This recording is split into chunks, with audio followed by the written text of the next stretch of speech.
예, 우리가 이제 통일의 기회가 왔다 이렇게 말씀을 드렸습니다. 기회도 왔고 이게 잘못하면 위기도 될 수 있고 하여튼 굉장히 중요한 시기를 우리가 살아가고 있다 이렇게 말씀드릴 수가 있겠습니다. 그럼 여러분 이제는 좀 더 구체적인 말씀을 드려야 되는데 우리가 뭐부터 해야 될까? 이 통일의 기회가 왔다라고 한다면요. 자, 통일의 기회가 왔는데 우리가 지금 처해 있는 상황은 이 대한민국의 상황이 있지 않습니까? 가장 큰 문제가 여러분 뭐라고 생각하시죠? 분열되어 있잖아요. 그죠? 얼마나 분열되어 있나요? 우리가 지금 뭐 좌우 이념 대립, 진보, 보수 뭐 이거 보면요. 이게 정치가 우리 국민들을 완전히 그냥 다 반토막을 내놨어요. 그러니까 말하자면 이 분열을 시켜놨습니다. 그죠? 남자들은 모이면 정치 얘기를 많이 합니다. 여성분들은 정치 얘기 별로 안 하죠? 네. 해요? 근데 요즘에 정치 얘기 어디가 잘못하면 큰일 납니다. 의절해요. 그러니까 나하고 의견이 같은 사람하고만 대화가 되는 거지 뭐 나하고 다른 사람하고 얘기하다가는 그냥 술상 엎어지고 뭐 부자간에도 대화 더 이상 안 하고 뭐 촛불 들고 나가는 아들하고 태극기 들고 나가는 할아버지 아버지하고 그냥 전혀 대화 안 됩니다 지금. 근데 여러분 이게 우리가 분열이 되어 있으면 통일이라고 하는 거는 누구하고 통일하는 거잖아요, 그죠? 남한이 북한하고 통일해야 되는데 남한 자체가 분열되어 있는데 북한하고 무슨 통일을 하죠? 우리가 분열된 상태에서 그러면 여러분 이런 문제들을 우리가 생각해 본다면 통일 이전에 우리가 가져야 될 게 뭔가라고 하는 부분에 대한 사실은 답이 나옵니다. 통일을 통해서 어떤 나라를 이룰 것이냐라고 하는 그 통일의 비전 문제입니다. 여러분 우리가 통일 얘기하면요 사람들은 그러면 어떻게 통일을 이룰 수 있는데 방법론이 뭐야? 이렇게 얘기하거든요. 근데 여러분 그거는 답이 나올 수가 없어요. 왜 그러냐면요 목표에 대한 합의가 없이 과정과 방법에 대한 얘기하는 거는 그거는 여러분 순서가 굉장히 잘못된 거죠. 그건 답이 나올 수가 없는 건 뭐냐면 목표가 다른 사람들이 방법을 얘기하는데 어떻게 답이 나와요. 여러분 제주도 오시는데 비행기 타고 오셨죠? 네. 여기 오는 방법이 또 한 가지 방법이 있습니다. 배 타고 오는 방법도 있고 또 한 가지 방법 더 있어요. 헤엄쳐서 오는 방법도 있습니다. 맞죠? 근데 여러분 뭐 중에 하나 오는 거는 제주도라는 목표가 있으니까 방법은 여러분들이 가장 좋은 방법 헤엄쳐 오는 것보다는 배 타고 오는 것보다는 비행기 타고 오는 게 빠르겠다라고 하는 생각을 여러분 방법론을 결정한 거잖아요. 이제 목표가 합의됐으니까 그러면 우리가 통일을 이룬다고 하는 것도 결국은 통일을 통해서 어떤 나라를 이룰 것이냐라고 하는 비전에 대한 합의가 없다라고 한다면 과정과 방법론에 대한 그거는 논쟁밖에 안 되는 겁니다. 그러니까 누군가 와가지고 통일 방법론을 막 얘기해요. 뭐 연방제도 얘기하고 막 이거 나라를 갖다 북한에다 갖다 바치는 거 아니야 지금 이거? 불안하죠? 네. 또 한쪽에서는 이게 뭐 북한하고 뭐 이게 대결적으로 다 막 압박해요. 야 전쟁하자는 거야 지금? 전쟁광이야? 이렇게 얘기한단 말이에요. 그 얘기는 뭐냐면 목표와 비전에 대한 합의가 없이 과정과 방법을 갖고 이게 지금 보게 되면 여러분 백분 토론 보시면은 그 얘기하고 있는 거예요. 그러니까 오늘 이 시간에는 목표와 비전이 얼마나 중요한가 하는 거를 제가 말씀드리려고 합니다. 여러분 세계사에 있어서 통일을 통해서 가장 성공한 나라를 꼽는다라고 한다면 어떤 나라가 있을까요? 어디요? 독일 그러셨죠? 네. 자신있게 대답하세요. 제가 그렇게 답변할 줄 알고 물어본 겁니다. 근데 여러분 독일보다 더 통일을 통해 성공한 나라가 있습니다. 어느 나라냐면요 미국입니다. 미국이 무슨 통일된 국가야? 미국이 여러분 이름에 통일이 들어간 나라입니다. 유나이티드 스테이트 오브 아메리카잖아요. USA. 그 U가 여러분 통일이라는 뜻입니다. 언제 통일했냐면요 미국은 원래가 13개 나라가 있었던 거예요. 13개 주가 미국의 독립을 통해 하나의 연방, 하나의 국가를 만듭니다. 미국이라는 나라는 여러분 미국 국민들이 단일 민족인가요? 역사가 같고 문화가 같고 핏줄이 같고 무슨 뭐 문화가 같고 언어가 같고 그런가요? 아니죠. 세계 각국의 이민자들이 찾아와서 만든 그야말로 다인종 다민족 국가입니다. 이민자들이 만든. 그런데 이 나라가요. 그러면 여러분 모든 것이 같은 것이 하나도 없는데 하나의 나라가 됐을 뿐만 아니라 세계 초강대국, 세계에서 제일 잘 살고 초강대국이 됐어요. 그 뭘 갖고 통일했냐면요. 핏줄이 같거나 언어가 같거나 문화가 같거나 이런 어떤 동질성을 가지고 하나를 만든 것이 아니라 비전을 중심으로다가 미국이란 나라는 통일을 이룹니다.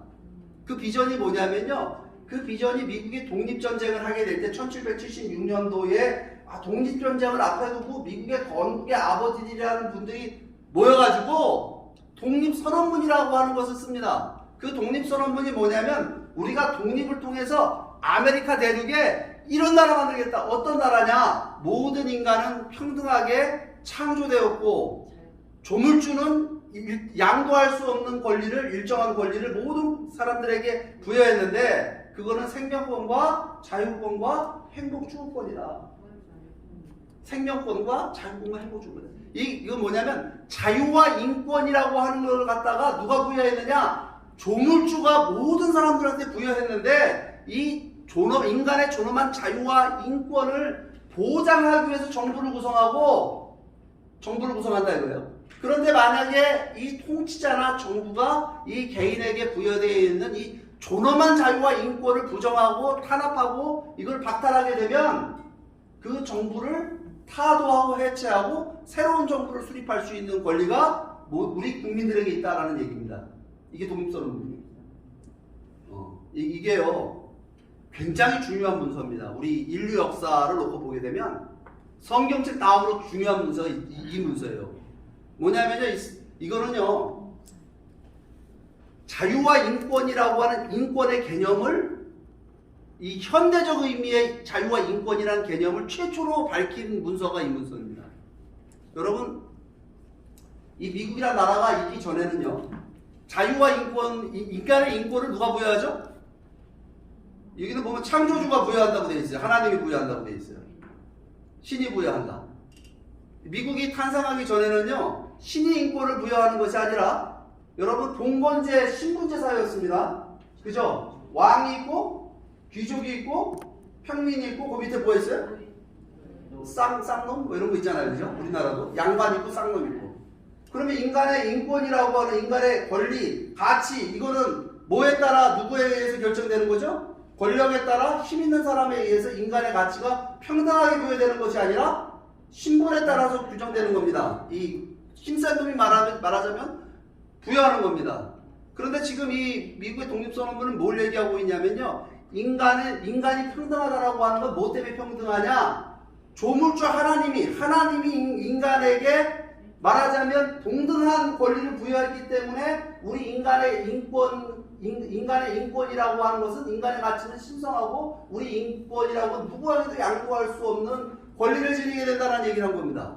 그러니까 인권의 뿌리를 어디에 두고 있냐면 조물주 하나님한테 두고 있다는 건데 이거를 뭐라고 유식한 말로 뭐라냐면 천부인권 사상이다 이렇게 얘기합니다. 들어보셨죠? 천부인권. 이 천부인권 사상을 중심으로 해서 우리는 새로운 나라를 만들겠다는 겁니다. 새로운 나라. 이런 나라는 미국이 탄생하기 전에 없었습니다. 어디에도 없었어요. 유럽에도 없고 동양에도 없고 우리가 좋아하는 조선도 여러분 1776년 우리나라 조선시대입니다. 조선시대 누가 통치하고 있었냐면 정조임금이 통치하던 시대입니다. 정조임금 시대에 누군가 등장을 해서 모든 인간을 평등하게 창조됐고 이러면서 여러분 왕이나 뭐 양반이나 쌍놈이나 뭐 귀천이었다 이렇게 되면 어떻게 될까요? 그런 얘기 했으면 이건 능지처참 3족 9족을 멸해야 될 그죠? 맞잖아요. 그죠? 여러분 이거는 여러분 미국의 이 독립선언문인데 이게 이 사람들이 독립전쟁을 하면 누구랑 싸우는 거죠? 영국하고 싸워야 돼요. 당시 영국은 세계 패권 국가죠. 가장 힘센 그야말로 군사력이 강한 영국하고 싸우는데 이 미국의 이제 민병대들이 싸우는 겁니다. 일반인들이 미국 시민들이 싸워야 되는데 왜 싸우느냐? 싸움의 명분을 뭐라고 삼은 거냐면 우리는 새로운 나라, 뉴네이션 만들겠다. 어떤 나라냐? 모든 인간이 평등하게 창조됐다라고 하는 그 믿음에 받쳐진 나라를 만들겠다는 겁니다. 대단하죠? 네. 근데 이게요, 당시 대단히 선언적인 얘기였어요. 선언적인 얘기라는 건 뭐냐면 그럴싸한 얘기다 이 말이에요. 어디에도 존재하지 않는 이상이나 존재할 만한 그렇잖아요, 그죠? 왜냐하면 여기 미국이라는 나라가요 흑인들을 노예로 삼고 있었거든요. 여전히 신분제 사회였습니다. 영국에서 귀족하던 사람들 거기 가서 귀족을 하고 있었고요. 신분제도가 다 있었던 겁니다. 그런데 뭐 이런 얘기를 해놨는데 이거는 정말 고상하고 고차원적 얘기인데 실현이 불가능해 보이는 일인데 이거 실현을 가능하게 만드는 지도자들이 등장을 합니다. 그 유명한 미국의 16대 대통령을 지냈던 아브라함 링컨 같은 사람이 등장을 해요. 흑인 노예를 해방하겠다고. 노예를 해방하겠다 그러니까 여러분 미국이 두토막이 나요. 남부와 북부로. 그죠? 남부가 공화국을 만들어가고 독립을 해버립니다. 우리는 흑인 노예 이 면농사, 목화농사 짓는데 노예가 필요해? 이거 우리만의 특수한 거니까 건들지 마! 이래갖고 여러분 남부가 독립을 해요. 그러니까 야 영어로 유명한 House Divide Cannot Stand라는 말이 있습니다. 저 성경 말씀인데 나누어 집은 바로 설 수 없다. 둘로 쪼개진 집은. 그래가지고 그 말을 그 유명한 영어를 링컨 대통령이 하면서 이 노예 해방 선언문에 사인을 합니다. 남북 전쟁이 시작됩니다. 근데 그 남북 전쟁이 얼마나 처절한 전쟁이었냐면 흑인 300만 명의 노예를 해방시키는데 65만 명이 죽습니다. 전쟁터에서. 그 중에서도 가장 많은 사람들이 죽은 전쟁터가 어디냐 하면 바로 게티스버그입니다. 게티스버그에서 5만 명이나 죽어요. 그 5만 명이 죽은 사람들 갖다 공동묘지에다가 게티스버그의 묘지를 만들어 놓고 공동묘지에 와서 이 링컨 대통령이 연설을 하는 겁니다. 2분짜리 연설입니다. 이게. 여든하고도 7회 전에 87년 전에 우리 선조들은 자유 속에 잉태된 나라 모든 사람은 평등하다는 믿음에 갖춰진 새 나라를 이 대륙에 낳았습니다. 그런데 이런 믿음을 가지고 이 새로운 나라를 만들었는데 이 믿음과 신념을 우리는 계속 지키고 살 수 있을지 없을지에 대한 싸움, 그 시련을 우리는 겪고 있다 이 말이에요. 그런데 여기 이 수많은 사람들이 그 신념을 지키기 위해서 투쟁하다가 여기에 목숨을 잃고 여기 죽었기 때문에 우리가 이 땅을 신성하게 해서 이분들에게 보호하기 위해서 이 자리에 모였는데 우리가 사실은 이분들의 죽음을 이 땅을 신성하게 할 수 있는 권리가 우리들에게 없다. 왜? 이들이 이미 이 땅을 지키기 위해서 이 믿음을 지키기 위해서 싸우다가 여기서 목숨을 잃은 이 사람들이 이 땅은 이미 신성하게 만들었다 이 말이에요. 우리는 더할 수도 없고 뺄 수도 없다. 그러면 우리는 뭘 해야 되느냐? 신의 가호 아래 국민을 위한 국민의 정부가 영원히 지구상에서 사라지지 않게 하자. 그것이 우리 살아남은 이들이 해야 될 일이다 라고 얘기합니다.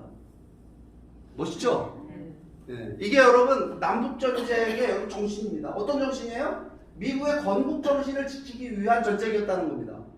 근데 뭐라 그랬어요? 이 건국 정신을 지키는데 얼마가 죽었다고요? 65만 명 죽었어요. 그리고 여러분 이 전쟁에서 링컨이 승리합니다. 복부가 승리합니다. 그죠? 노예 해방을 선언한 쪽이 승리해요. 그런데 링컨 대통령이 재선에 성공을 합니다. 대통령 선거에. 그 재선에 성공하고 취임식 연설을 하는데 유명한 연설을 또 합니다. With malice toward none, with charity for all이라고. 이게 여러분 미국에 가보면 링컨 기념관 앞에 써 있습니다. 지금 금방 제가 한 영어를 지금 이해하시는 분은 이 자리에 한 분도 안 한 분쯤 계실까요? 역사책에 나오는 유명한 얘기인데요. 그 연설에 뭐라고 얘기했냐면요.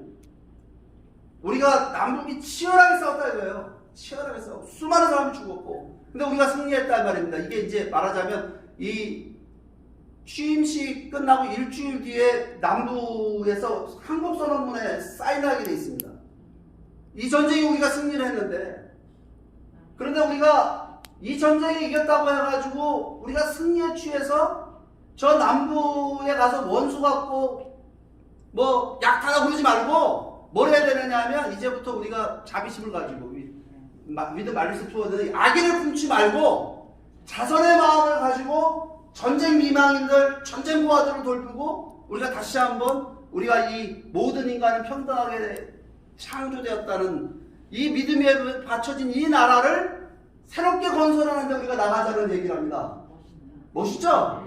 그리고 나서 여러분 3일 있다가 저기 극장 갔다가 일주일 만에 총 맞고 죽습니다. 링컨 대통령. 박수 한번 치십시오. 이게 여러분 미국의 여러분 건국 정신은 그냥 사문화된 문서로 남은 것이 아니라 선언적인 얘기로 남은 것이 아니라 그 선언문이 실제 이렇게 여러분 역사에 적용되는 거예요. 그런데 여러분 흑인들은 이 노예 생활을 노예에서 벗어났습니다. 그런데 흑인들에 대한 이 말하자면 미국 사회에서의 차별은 끝나지가 않은 겁니다. 그러니까 마틴 루터 킹 목사라는 분이 등장을 해갖고 또 유명한 연설을 하잖아요. I have a dream이라고 하는. 한 번쯤 다 들어보셨을 겁니다. 나에게는 꿈이 있습니다. 그 나에게 어떤 꿈이 있느냐? 여기도 보시면은 언젠가는 이 나라가 일어나 모든 사람은 평등하게 태어났다라는 진실을 우리는 자명으로 유지한다라는 이 나라 강령의 참뜻대로 살아가는 날이 있을 것이라는 꿈이 나에게 있습니다. 유명한 연설이에요. 이분도 총 맞고 죽어요. 근데요, 아무튼 이런 미국에서 이 흑백 문제가 왜 중요한 문제냐면요, 흑백 간의 갈등을 해소하는 거는 미국이란 나라가 수많은 이민자들이 모여서 만든 나라예요. 그러니까 미국 한심하게 보시면 안 됩니다. 왜 흑백 문제 저러지? 여러분 우리나라도요. 우리나라는 흑백 문제 같은 이 인종 간의 문제가 없는 게 뭐냐면 단일민족이기 때문에 그래요. 여기도 여러분 조상을 제가 연구를 해보면 이 중에 한 10% 양반, 90%는 그 양반 밑에서 일하시던 분들이 레부손일 겁니다. 대부분 다 근데 물어보면 다 양반이래. 그죠? 근데 여러분 그게 만약에 색깔로 나눠져 있으면 백인이랑 흑인 이 색깔로다가 같이 여러분들이 앉아있을 것 같아요? 예? 그잖아요, 그죠?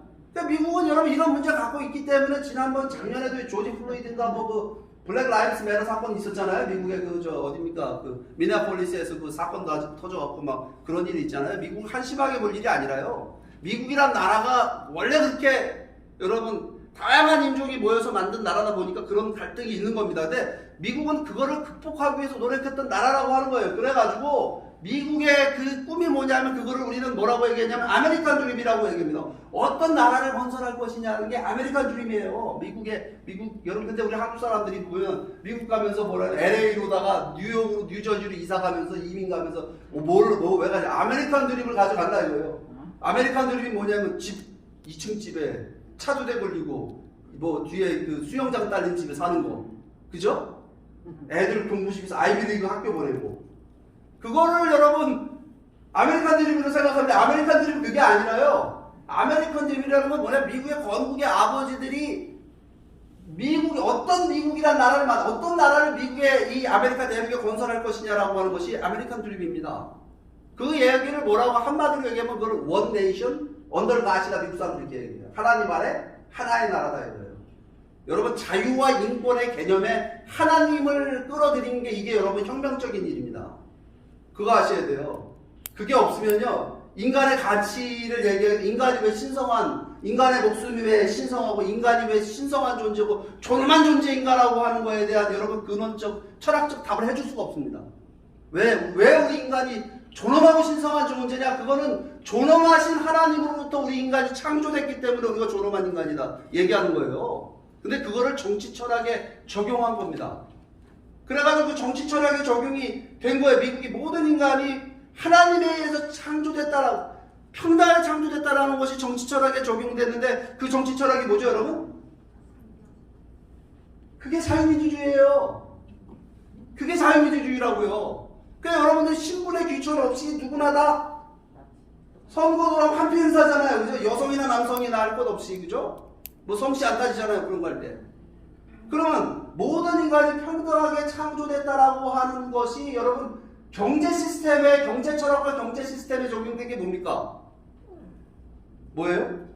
그게 자유시장 경제예요. 자본주의라고 하는 거. 그러니까 누구든지 열심히 일만 하면 잘 살 수 있는 거.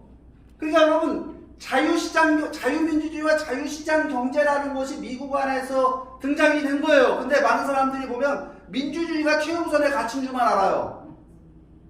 민주주의가. 여러분 민주주의가 세상을 아름답게 만드는 게 아니에요.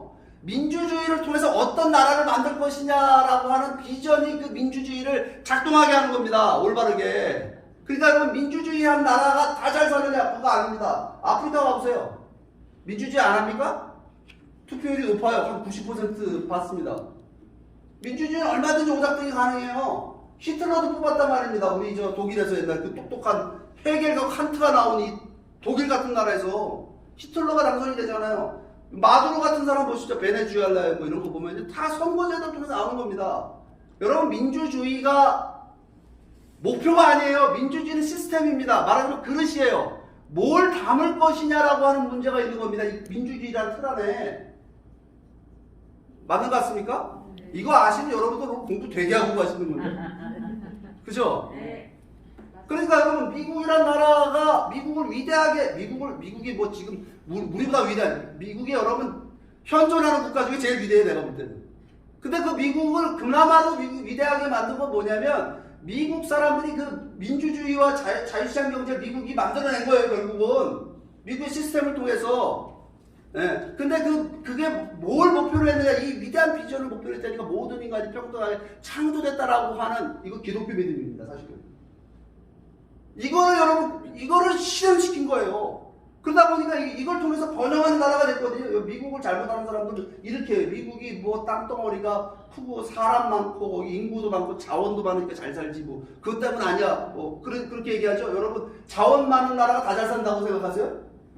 자원의 저주란 말이죠. 자원의 저주. 자원이 너무 많은 나라들이 다 못 살아요. 아프리카. 미국하고 똑같은 환경을 가진 중남미. 그죠? 그러나 잘 살아요? 여러분 아시아에서 가장 자원 많은 나라 어느 나라인 줄 아세요? 인도네시아예요. 한국은 자원이 하나도 없는 나라. 부존 자원이 하나도 없는 나라. 학교 다닐 때 그렇게 배웠어요. 부존 자원이 하나도 없고 삼면이 바다인 나라. 국토의 70%가 산인 나라. 이 나라가 제일 잘 살아요 지금.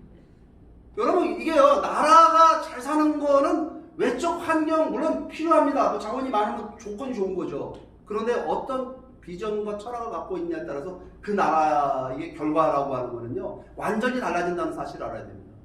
그러면 미국이란 나라는 5색 인종이 모여서 여러분 언어도 뭐 피부색도 뭐 문화도 모든 게 다 다른 이런 사람들이 모여서 하나의 나라를 만드는 도전을 지난 240년 동안 미국 건국 이래 해나가면서 지금 미국이란 나라가 세계 초강대국이 되고 패권국가가 되고 세계를 리더하는 나라가 됐어요. 근데 그걸로 끝일까요? 그걸로 끝이 아닙니다. 여러분 미국이란 나라가 번영하니까 저 잘 사는 모습을 보고 세계 많은 나라들이 미국을 흉내내기 시작을 했어요. 민주주의를 받아들이고 자본주의 자유시장 경제를 받아들였습니다. 여러분 우리가 2차 세계대전 끝날 때요 민주주의 하는 나라가 세계 몇 개의 나라였나 한번 생각해 보세요. 어느 나라가 있었을까요? 미국, 영국, 카나다 뭐 그 정도입니다. 민주주의 없었어요.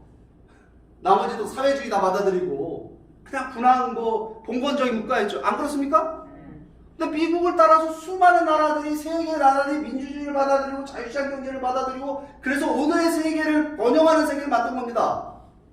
그러니까 미국은요 미국의 통합을 통해 가지고 이 비전 위대한 비전을 중심으로 미국이라는 나라가 통합됐을 뿐만 아니라 그 통합의 성공의 선례를 남기고 번영의 선례를 남김으로써 세계 많은 나라들이 미국을 벤치마킹하고 따라가는 그런 입장이 됐다라고 하는 겁니다. 그 얘기는 뭐냐면 세계의 문명사를 새로 썼습니다. 새로운 문명을 탄생시킨 겁니다.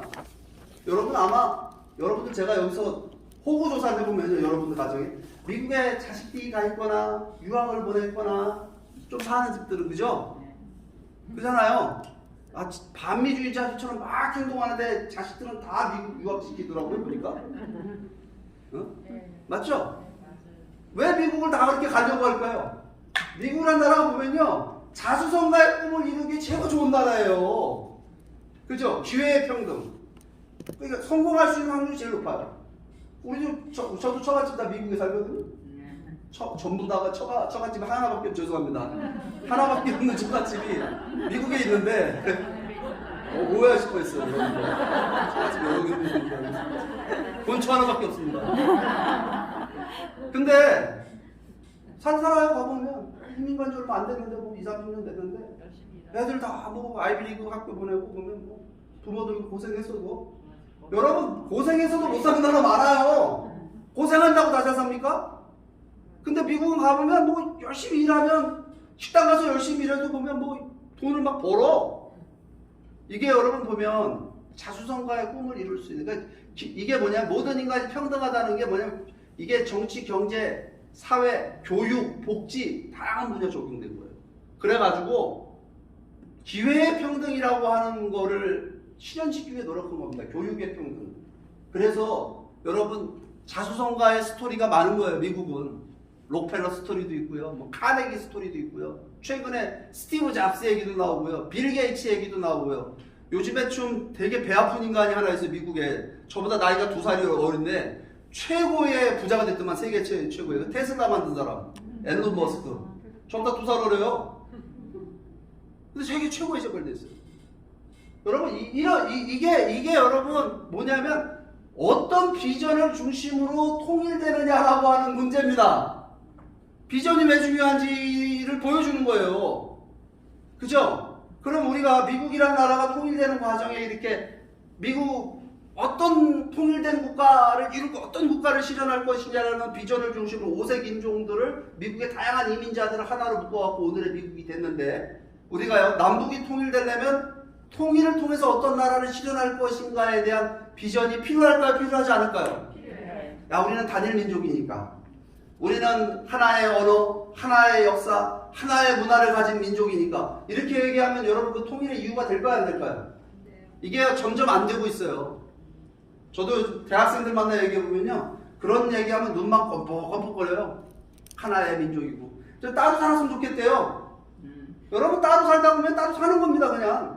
원래 하나의 민족이었는데 그냥 분단돼서 독립된 국가로 서로 안 보고 나라 이름 다르게 해놓고 사는 나라들이 굉장히 많습니다. 중남미에 있는 나라들 보세요. 33개가 뭐 나라 그런데 다 언어도 같아요. 스페인어 다 쓰고 뭐 핏줄 따져보면 다 비슷합니다. 거기 스칸디나비아에 있는 나라들도 비슷하고요. 종교도 같고 다 같아요. 근데도 여러분 그 같다라고 하는 것만 가지고는 정체성이죠. 말하자면 그것만 갖고 안 됩니다. 그러면 뭐가 필요하냐면요. 통일하려면요. 통일을 통해서 어떤 나라를 실현할 것이냐라고 하는 거예요. 아, 통일을 통해서 우리 부자 나라 될 거야. 통일은 대박이야. 이렇게 얘기하면 되겠어요? 그건 천박한 거예요. 대박이 아니라. 왜냐하면요. 여러분 대박이 된다. 부자가 돼. 경제적 번영. 이거는요. 결과입니다. 결과. 근데 그 결과를 만들어내기 위해서는요. 통일을 통해서 우리가 어떤 원칙과 가치를 비전으로 하는 국가를 실현할 것이냐라고 하는 것이 반드시 필요합니다. 아까 모든 인간은 평등하게 창조됐다는 미국의 건국 정신이 오늘의 미국을 만들었듯이요. 그러면 우리가 통일이라고 하는 것은 새로운 나라를 건설하는 거라고 볼 수가 있겠죠. 그러면 새로운 나라를 건설하는 데 있어서의 건국의 이념, 말하자면 그 통일된 국가의 비전이 될 수 있는 원칙과 가치가 될 수 있는 비전이 어떤 것이 있을까라고 하는 겁니다. 이거 요즘에 이거 홍익인간 이거 빼자고 그래 돼? 이거 우리 교육이념에서 어떤 정신 나간 들떨어진 인간들이 진짜 내가 욕을 해주고 싶어요. 홍익인간 빼지. 애매모호하다고. 지들이 모른다고 남들도 모를 거라고 생각을 해요. 여러분 이 홍익인간이라는 게 당군 할아버지가 반만 년 전에 그것도 널리 세상을 이롭게 하는 나라를 건설하겠다라는 이야기를 했다. 이거 역사적으로 입증할 수 있느냐는 바보 같은 얘기를 하는 사람들이 있어요. 여러분 다른 나라는요 없는 역사도 만들어서 왜곡을 해갖고 해요. 우리는 있는 역사도 지우겠다는 이 들떨어진 인간들이냐 세상에. 그죠? 안 그렇습니까? 근데 홍익인간이 얼마나 멋있는 얘기냐. 여러분 보세요.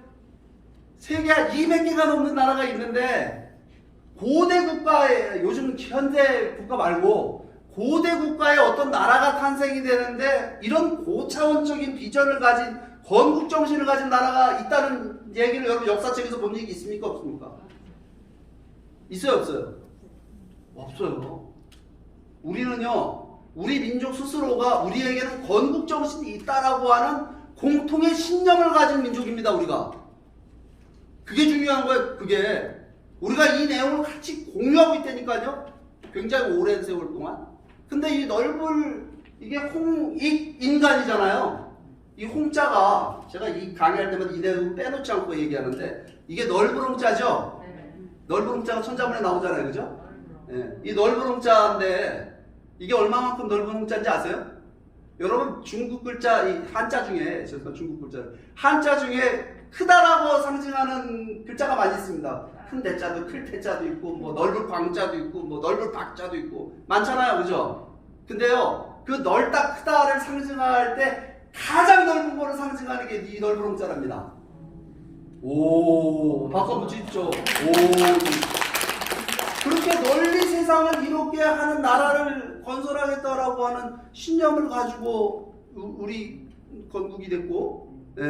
근데 이게 중요한 부분은 뭐냐면요. 이 포인트를 알아야 됩니다. 뭐냐면은 이게 현대 우리가 인류 보편적 가치로 얘기하는 소위 민주주의 철학에도 이 홍익인간이라고 하는 것이 적용될 수 있다라고 하는 얘기입니다.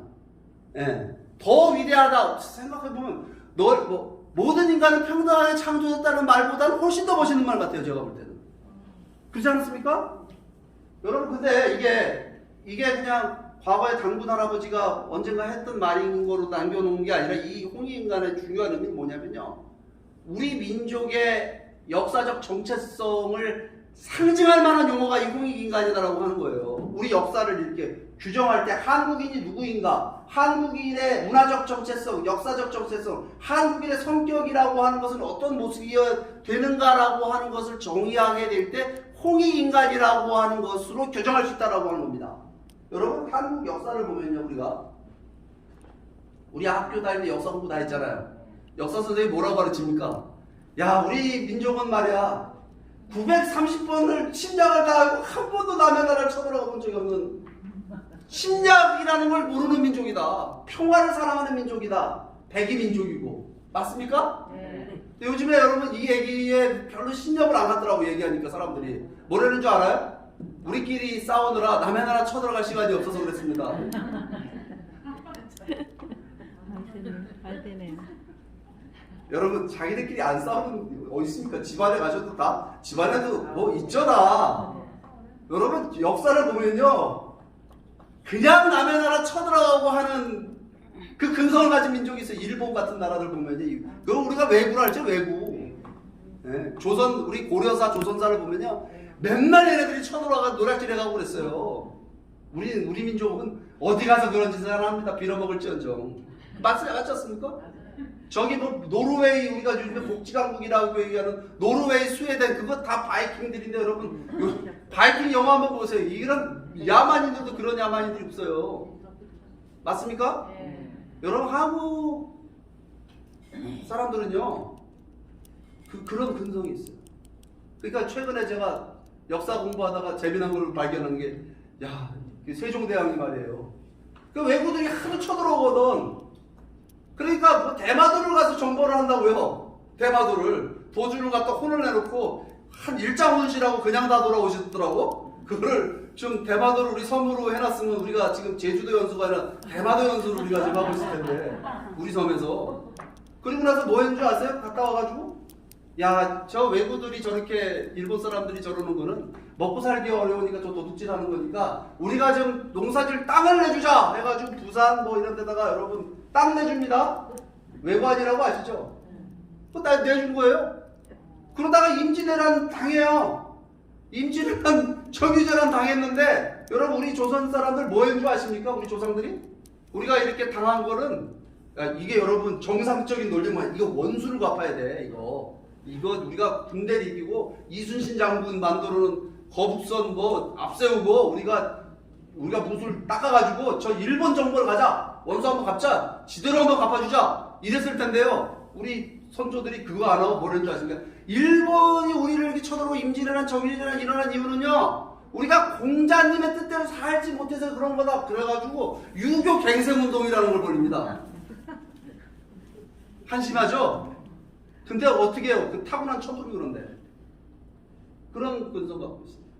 그리고 한국 사람들 보면요, 도덕적 이상주의를 실현하려는 우리 조상들 노력합니다. 이게 세계사에 없어요. 뭐냐면 불교를 받아들여갖고 불교 이상국가를 만들려고 노력했다니까요. 불교, 여러분 지금 뭐 저기 어디입니까? 지금 코로나로 사람 많이 죽는 나라 인도 가보면 그 뭐 무슨 종교죠 그거? 힌두교. 그 힌두교 일파입니다. 불교라는 게. 근데 거기 가보면은 그렇게 안 해요. 그냥 도 닦고 뭐 신 섬기고 뭐 이상한 겁니다 그거. 근데 개인이 해탈하고 뭐 그런 거, 그런 종교거든요. 우리나라는요, 불교를 받아들여가지고 부처님의 사상이 우리 민족에게 실현되는 하나의 부처님의 그 도덕적 이상이 실현되기를 노력하는 불교를 만듭니다. 원효의 사상이니 뭐 이런 게. 아세요? 그래갖고 외적이 쳐들어오면요, 승려들이 들고 나가 싸워요. 그러니까 우리 불교를 뭐라고 얘기합니까? 호국불교라고 그러더라고요. 호국불교. 세계사에 없는 불교입니다. 이런 불교가. 그러니까 원광대사니 뭐 이런 분들이 세소고기니 이런 거 만들어가지고 부처님의 그 철학을 갖다가 모든 국민들이 공유하는 도덕적 가치와 이상으로 만들고 그게 정치 이념이 되기를 바라고 교육 이념이 되기를 바라는 노력을 했다니까요. 그걸로 끝인 줄 아세요? 공자님의 그 사상을 받아들여갖고 유교 이상 국가를 만들려고 노력합니다. 그건 아주 최근이죠. 이 조선시대. 그죠? 정도전이니 이런 인물들이 등장을 해갖고요. 그죠? 그래서 나라 만들어갖고 뭐부터 만드냐면요. 법전을 먼저 씁니다. 그게 경국대전이죠. 조선경국전. 태조 임금서부터 성종 임금까지 자그마치 100년 동안 뭘 쓰냐면요. 헌법을 쓰는 거예요. 헌법. 그거 헌법 맞아요? 아니에요? 틀려요. 경국대전. 얼마 전에 수도 이전하는데 수도 이전은 위헌이라는 판결이 어디서 나왔어요? 대한민국 헌법에서 안 나오고 경국대전에서 나왔잖아요. 우리 헌법재판소에서. 근데 그 헌법 안에 뭐라고 돼 있냐면 순전히 경국대전은 어떤 내용이냐면 왕이 이거 하면 안 되고 저거 하면 안 되고 신하하고 상의하고 결제하고 완전히 견제와 균형의 원리를 갖춘, 말하자면 권력을 견제하는 기능을 담은 내용이 경국대전입니다. 여러분, 그러니까 우리가 조선이 언제 탄생되냐면 1395년에 탄생이 됩니다. 14세기에 헌법을 가진 나라가 탄생이 됩니다. 마그나 카르타니 무슨 우리 서양사 공부할 때 무슨 뭐 권리청원이니 권리장전 이런 거 공부했는데 기억하세요 여러분? 영국 세계사 공부할 때? 우리 경국대전은 우리는 웃기게 알아요. 근데 생각해보면 우리는 근데 그때 당시에 그 경국대전이나 우리 조선을 만들 때의 그 철학을 뭐라고 얘기했냐면 민본주의라고 얘기했어요. 민본주의. 영어에 존재하지 않더라고요. 민본주의를 영어 찾을 때만 그냥 민주주의, 데모크라시가 나오더라고요. 제가 찾아보니까. 백성이 먼저래요. 임금보다 나라가 먼저고 나라보다 백성이 먼저. 백성을 위하는 정치를 왕과 신하가 함께 논의해서 한다. 물론 현실은 꼭 그렇게만 된 거는 아니죠. 그죠? 네. 그렇지만 도덕적 이상주의를 실현하려다가 그 왕조가 부패하게 되면 그 왕조가 망하고 새로운 왕조를 세우고 이렇게 가는데 그 텀이 상당히 길어요. 뭐냐면 우리나라에서 왕조가 생기면 짧으면 500년, 길면 1000년 갑니다. 여러분 근데 중국 같은데 역사를 보게 되면요, 중국 왕조가 뭐 천하를 통일했다, 뭐 누가 통일했지, 진시황 통일했다도 그 진나라 몇 년 안 갑니다. 그죠? 왕조가 바로바로 바뀌어요. 왜 그러냐면요, 그게 정치의 어떤, 말하자면 보면 이게 폭정을 하고 그냥 막 사람들 못 살게 굴리면 이게 난리가 납니다. 밀란이 벌어지고 막 그 쿠데타가 벌어지는데, 여러분 한국 왕조는 보게 되면 우리 조선, 우리 민족의 왕조들은 그 수백 년씩 그렇게 흘러가는 거를 보게 돼요. 이게 다 뭐라고 생각하십니까? 제가 왜 이런 얘기를 하면, 우리 민족 안에는 뭔가 있는 우리의 공통된 유산으로, 정신적 유산으로 얘기할 수 있는 하나의 영적 의식이 존재하는데 그 의식이 뭐냐? 바로 홍익인간이라니. 그게 우리 DNA라니까요. 그 중에 여러분 한국 문화를 볼 때 아주 독특한 문화가 하나 있습니다. 대가족 문화입니다. 가족주의.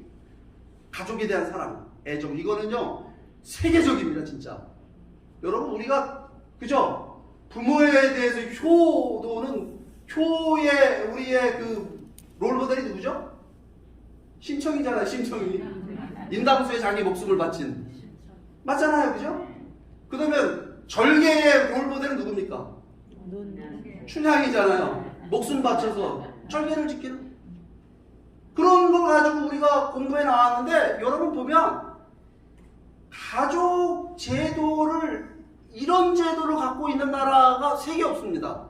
그러니까 우리는 사실은 지금 근대화, 이 현대 되면서 뭐냐면은 핵가족화 됐는데요. 그 전에 아마 우리 여기 계신 우리 저보다 연장자 되시는 분들은 아마 고향을 생각하시는 그 고향은 다 집성촌이었죠. 네. 집성촌이야. 우리 조상 대대 살아오던 그 산소가 있고, 그죠?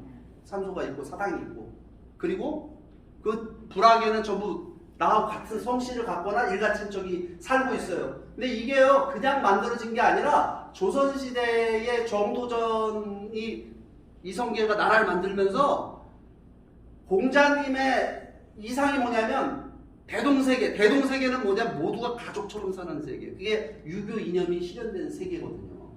그래가지고 그걸 만들기 위해서 고려시대의 문화를 조선시대에 와갖고는 고려시대까지는 장가가는 문화였습니다. 장가가는 뭐냐면 장인 장모 집에 가서 하는 게 장가 가는 거거든요. 그러니까 결혼해갖고 남자가 여자 집 가서 살던 걸 갖다가 남자 집으로 시집 오게 되는 문화로 바꿉니다. 근데 그게 자그마치 한 150년 걸려요. 조선 중기에 와가지고 정리가 됩니다. 그래서 조선의 모든 불합은 다 집성촌으로 산소를 중심으로 해가지고 말하자면 저거를 지키고 조상을 모시고 그 다음에 모두가 다 형제처럼 사는 경제 공동체를 또 만들어내요. 그런 식으로 가족 공동체. 그러니까 얼마 전까지도 보면은 선산이고 다 그렇잖아요, 그죠? 네. 다 팔아먹고 있죠 요즘 와가지고. 아무튼 이런 문화를 만들어서 한국 사람들 피 속에는 가족을 위한다는 거는 환장을 해요. 그러니까 여러분 한국이 요즘에 우리나라가 되게 잘 사는 나라 됐잖아요. 무슨 뭐 세계 10대 강국이 됐는지. 잘 사는 이유가 뭔지 아세요? 박정희 대통령이 잘해서 뭐 그것도 일부 이유가 있어요. 근데 제일 잘한 거는 뭐냐면요. 한국 사람들이 교육열이 대단해요. 부모들이. 맞잖아요? 그거 시켜서 했습니까? 박 대통령이 시켜서 했어요 그거를? 어떻게 했냐면은 소 팔고 논 팔고 그냥 팔 수 있는 건 다 팔아서 일단은 장남부터 그죠? 공부시키고 그잖아요. 그러니까 서울에 있는 대학을 우리가 상아탑이라고 안 하고 뭐라고 얘기합니까? 옛날에 요즘은 아니에요. 우골탑이라 그래요. 지금도 그 전통이 남아갖고 남자들이요 자식을 갖다가 유학 보내는데 부인까지 딸려 보내고 비둘기 아빠인가?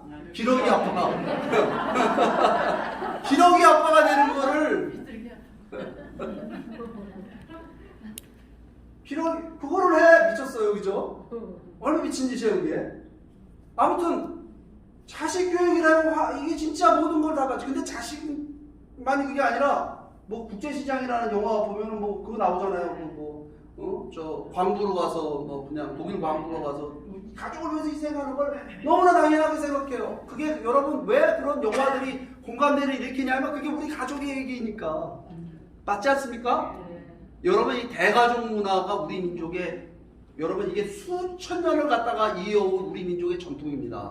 그러니까 우리 민족에게 있어서 도덕적인 말하자면 가치 기준의 중심은 뭐가 있냐면요. 연장자에 대한 말하자면 공격이 있습니다. 나이. 그거는요. 가족제도에서 나온 거예요. 그러니까 우리가 여기도 이제 남자들도 그래요. 뭐 이렇게 2박 3일 오면요. 대충 봐가지고서 얼굴이 이렇게 액면가가 나이가 들어 보이면 무조건 가서 형님 그러고 비슷해 보이는 거 한번 주민등록증 한번 보자고 그래가지고 갑자기네 뭐 이래갖고 맘먹고 말 놓고 그죠? 다 뭐 그죠? 형님 동생 나눠주고 친구 막 그렇게 되잖아요. 그죠? 식당 가서 반찬 떨어지면 그 이모 반찬 좀 줘. 뭐 이 식당 아줌마를 이모로 부르고 아주머니 아저씨로 부르고 길거리 지나가다 만나는 사람 아주머니 아저씨가 다 가족 호칭이에요. 이게 한국인들의 여러분 그 저겁니다. 이 문화예요.